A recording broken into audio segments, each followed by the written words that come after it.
పీజీఆర్ఎస్లో వచ్చిన అర్జీల పరిష్కారంపై సంబంధిత జిల్లా అధికారులు ప్రత్యేక దృష్టి సారించి నాణ్యతతో త్వరితగతిన పరిష్కరించేలా చర్యలు తీసుకోవాలని జిల్లా కలెక్టర్ శ్రీమతి ఏ తమీమ్ అన్సారియా అధికారులను ఆదేశించారు.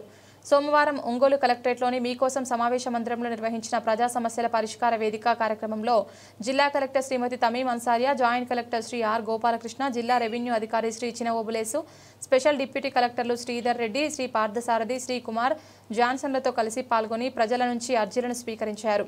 సందర్భంగా జిల్లా కలెక్టర్ మాట్లాడుతూ రాష్ట్ర ప్రభుత్వం గ్రీవెన్స్ కార్యక్రమానికి అత్యధిక ప్రాధాన్యత ఇస్తున్నారని, రాష్ట్ర ముఖ్యమంత్రి గారు సైతం ప్రత్యేకంగా ఈ కార్యక్రమంపై సమీక్షిస్తున్నట్లు తెలిపారు. పీజీఆర్ఎస్లో వచ్చే అర్జీల పరిష్కారంపై ప్రత్యేక దృష్టి సారించి క్షుణ్ణంగా పరిశీలించి పారదర్శకంగా విచారణ చేసి అర్జీదారులు సంతృప్తి చెందేలా నిర్ణీత గడువులోపు తప్పనిసరిగా పరిష్కరించాలన్నారు. ఈ కార్యక్రమంలో వివిధ శాఖలకు చెందిన జిల్లా అధికారులు పాల్గొన్నారు. 3 స్టెప్లు చేస్తున్నాము ఆడిట్. ఒకటి ప్రీ ఆడిట్, తర్వాత audit, post audit. Pre audit ఇప్పుడు మన కలెక్టరేట్లో ఏదైతే మనకు అప్లికేషన్స్ ఉన్నాయో, ఏదైతే మనం రిట్రెస్ చేసి ఉన్న కేసెస్ అన్ని కేసెస్ కూడా ఇక్కడ నుంచి టీం కాల్ చేసి వారితో వారు సాటిస్ఫై అయ్యారా, డిసాటిస్ఫై అయ్యారా, వాట్ ఈస్ ద రీజన్స్ అనేది ఆడిట్ చేస్తున్నాం. రెండో audit, first step pre audit, second step audit. Audit చేయడానికి ఆల్ ద హెచ్ఓడిస్ లెవెల్లో జరుగుతుంది.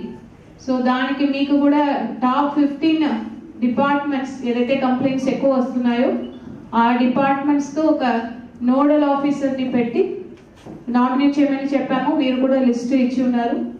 ఇప్పుడు మిగతా departments, all the departments you have to designate 1 nodal person. So అది ఏ డిపార్ట్మెంట్స్ ఇంకా నోడల్ పర్సన్స్ లిస్ట్ ఇవ్వలేదు. అది మనకు స్పెషల్ కలెక్టర్ గారు, డిస్ట్రిక్ట్ కోఆర్డినేటర్ పీజీఆర్ఎస్ మీకు తెలియజేస్తారు. So all the HODs you have to nominate 1 person as the nodal person. Third step post audit. So post audit మనకు state లెవెల్లో స్టేట్ టీమ్ ఉన్నారు, వారు ఆడిట్ చేస్తున్నారు. సో మీ ఏదైతే ఆడిట్ చేస్తున్నారో మీ లెవెల్లో మీరు స్వయంగా మానిటర్ చేయాలి. You cannot delegate it to somebody else. So nodal officer అని మీరు ఒకరు పెట్టి ఉన్నారు, వారు ఏం చేస్తున్నారు, ఎలా ఆడిటింగ్ జరుగుతుంది అనేది మీరు స్వయంగా మానిటర్ చేయాలి. సో ఈ పీజీఆర్ఎస్ విషయంలో మాత్రం ఎవరైనా హెచ్ఓడిస్ నిర్లక్ష్యం వహిస్తే వాళ్ళకు మనకు ఆన్ పేపర్ మెమో ఇవ్వమని ఇన్స్ట్రక్షన్స్ ఇచ్చి ఉన్నారు.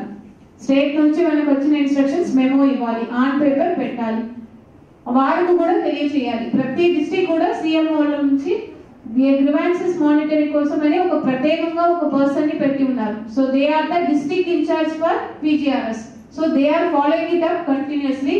సో ఏ హెచ్ఓడిస్ మాత్రం దీంట్లో మీరు ఫోకస్ పెట్టలేదు, ఒకవేళ మీకు ఎస్ఎల్ఏ థార్టీ మీ దగ్గర పెండింగ్ ఉన్నాయి, ఆర్ క్వాలిటీ రిడ్రెసల్ లేదు, బ్లాంక్ ఎండోర్స్మెంట్ అలాంటి కేసెస్ ఇస్తున్నారు, అదేవిధంగా మీరు ఫీడ్బ్యాక్ ఆడిట్ చేయడంలో